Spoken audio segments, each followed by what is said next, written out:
नमस्ते भैया बहनों। आज हम कक्षा 10 अध्याय 8 कक्षा 10 का अध्याय 8 जल संसाधन के बारे में अध्ययन करेंगे, जिसका परिचय है कि जल हमें प्रकृति के द्वारा मिला हुआ है और पृथ्वी पर जितनी भी क्रियाएं हो रही है उन सभी क्रियाओं में जल का कहीं ना कहीं महत्वपूर्ण योगदान है। पृथ्वी के धरातल पर 31% जल और 29% स्थल भाग है। जो जल है उसका 97% भाग महासागरों में यानी खारे पानी के रूप में हमें प्राप्त होता है, जिसका हम कोई उपयोग नहीं कर पाते हैं। शेष भाग जो है वो है 3% भाग जल ऐसा है जिसका हम उपयोग कर सकते हैं। उस 3% भाग में से भी केवल 1% ही भाग ऐसा है जिसका हम उपयोग कर सकते हैं, जैसे मानव पेयजल में, सिंचाई में, आर्थिक क्रियाओं में आदि में हम इसका उपयोग कर सकते हैं। इसको हम एक डायग्राम से भी समझ सकते हैं। जैसे ये डायग्राम है, इस डायग्राम में आप देखिए जो 100% हमारा जल है उस 100% में 69% जल जो होता है वो हिमानियों के रूप में होता है, यानी बर्फ़ के रूप में होता है, जो बहकर सीधा समुद्र में चला जाता है। और जो बहकर जल जा रहा है समुद्र में चला गया मीन्स वो खारा पानी हो गया, वो हमारे किसी उपयोग में नहीं आ सकता। 30% जो जल है वो हमारा भूमिगत हो जाता है, इसलिए वो भी हमारे काम नहीं आ सकता। केवल 1% ही जल ऐसा रहता है जिसको हम अपने उपयोग में ले सकते हैं। ये हो गया हमारा एक परिचय जो कि जल के बारे में था। अब हम पढ़ते हैं जल प्रबंधन के। अगर हमें किसी भी चीज़ की कमी महसूस हो रही है तो उस कमी को पूर्ण करने के लिए हमें क्या क्या प्रबंध करने चाहिए वो हम यहाँ पर जल प्रबंधन में पढ़ेंगे। जैसे जनसंख्या दिन प्रतिदिन बढ़ती जा रही है, जनसंख्या वृद्धि होने के कारण या उष्णता बढ़ने के कारण जो जल के संसाधन है उन पर भी कहीं ना कहीं प्रभाव पड़ रहा है, जल की कमी हो रही है। और इन सब को पूरा करने के लिए हमें जल का संरक्षण करना, प्रबंधन करना ज़्यादा आवश्यक हो जाता है। तो जल संरक्षण के लिए या जल प्रबंधन के लिए हमें क्या क्या कार्य करने हैं या क्या क्या कार्य हमने चला रखे हैं, क्या क्या योजनाएं हमने करी है वो हम देखेंगे। वर्षा जल का अधिकांश भाग नदियों के माध्यम से समुद्रों में चला जाता है, मीन्स वह व्यर्थ हो जाता है, वो हमारे किसी भी काम नहीं आ पाता है। इस व्यर्थ होने वाले जल का अब उपयोग हमको किस प्रकार करना है, क्योंकि जनसंख्या तो दिन प्रतिदिन बढ़ती जा रही है, तो किस प्रकार हम इसका उपयोग करेंगे।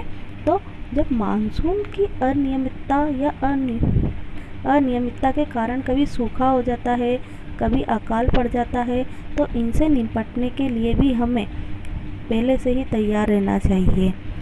हमारे देश में कई पंचवर्षीय योजनाएं चलाई जा रही है जिनका उद्देश्य केवल क्या है, बहुउद्देशीय जल परियोजनाएं आरंभ कर रखी है, जिसका केवल एक ही उद्देश्य है कि कभी जब हमारे देश में बाढ़ हो जाए, सूखे की समस्या हो जाए या बिजली आपूर्ति, पेयजल आपूर्ति, सिंचाई, किसी भी प्रकार की जल से संबंधित कोई भी कमी हो या किसी तरह की कोई समस्या हो तो उसका निदान हम कर सकते हैं।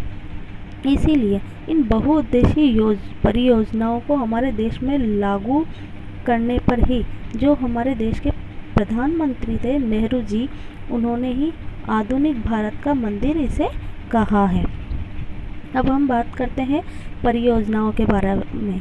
तो जल परियोजनाएं कई प्रकार की है और इन कई प्रकार की जल परियोजनाओं में को हम देखते हैं तो इसका संचालन राज्य सरकार द्वारा और केंद्र सरकार दोनों के माध्यम से किया गया है।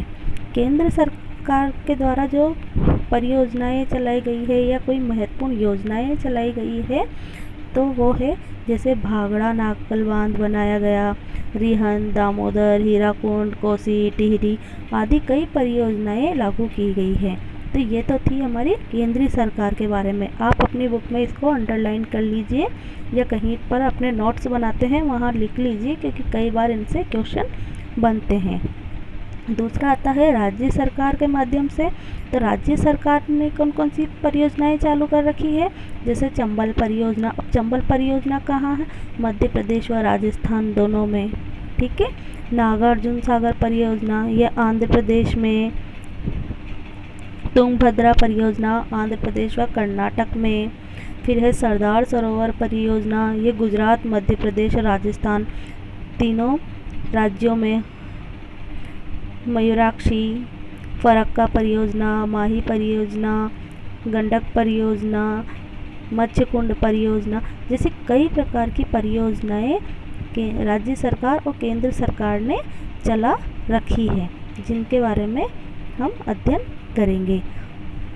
एक डायग्राम और आप देख सकते हैं, जो हम हमारे जल के बारे में पढ़ रहे थे कि हमारी पृथ्वी का जो जल है वो पूरा जितना पृथ्वी पर जल है उसका केवल 3% भाग ही शुद्ध जल के रूप में काम आता है। बाकी का जो जल है 97% वो खारा हो जाता है, यानी जो हिम नदों से आ रहा है वो भी खारा पानी हो गया, भूमिगत जल गया वो भी हमारे किसी काम नहीं आया। बचा क्या, केवल 3% में से भी केवल 1% जल ही ऐसा है जो शुद्ध जल है जिसका हम उपयोग कर सकते हैं।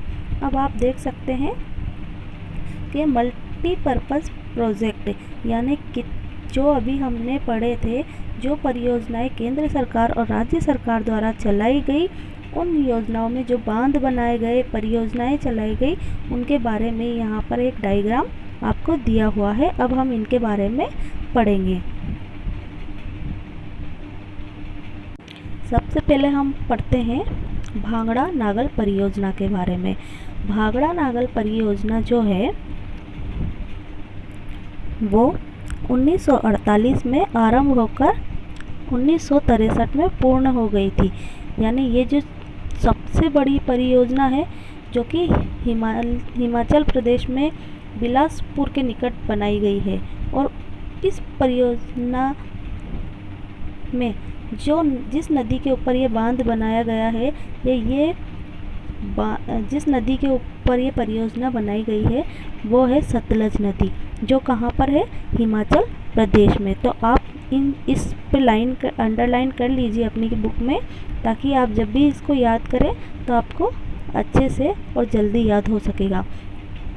1948 से आरंभ होकर 1963 में यह योजना पूर्ण हो गई थी। देश की सबसे बड़ी यह परियोजना है जो सतलज नदी पर बनाई गई है। यह परियोजना पंजाब, हरियाणा, राजस्थान सभी में मिलकर बनाई गई है।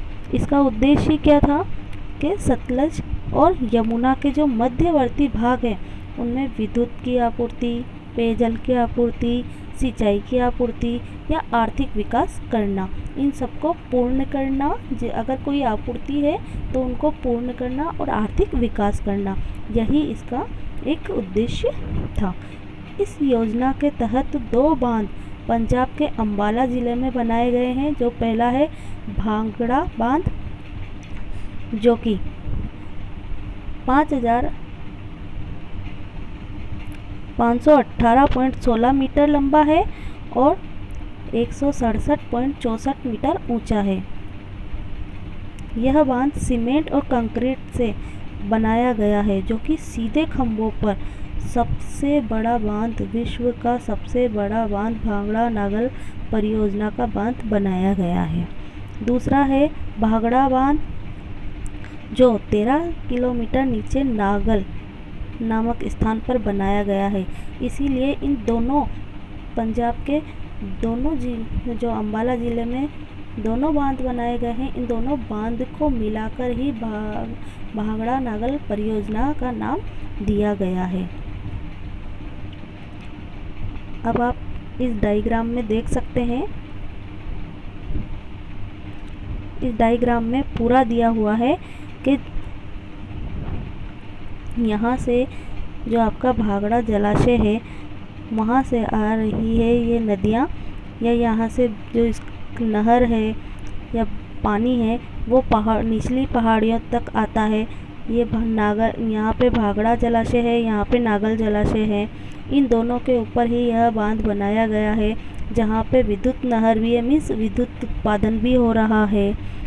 इस प्रकार इस परियोजना में कई प्रयास किए गए ताकि किसी भी तरह की कोई समस्या नहीं आ सके। इसके बाद आता है दामोदर घाटी परियोजना। अब दामोदर घाटी परियोजना के बारे में हम बात करते हैं तो स्वतंत्र भारत की प्रथम महत्वपूर्ण परियोजना जो थी वो पश्चिमी बंगाल व झारखंड की संयुक्त परियोजना है, जिसे पश्चिमी बंगाल का शोक कही जाने वाली दामोदर नदी पर बनाया गया। कई बार क्वेश्चन आता भी है, बंगाल का शोक कही जाने वाली नदी कौन सी है। तो जब भी अगर इस प्रकार का कोई क्वेश्चन आता है तो आपको याद रखना है, बंगाल का शोक कही जाने वाली नदी कौन सी है, दामोदर नदी।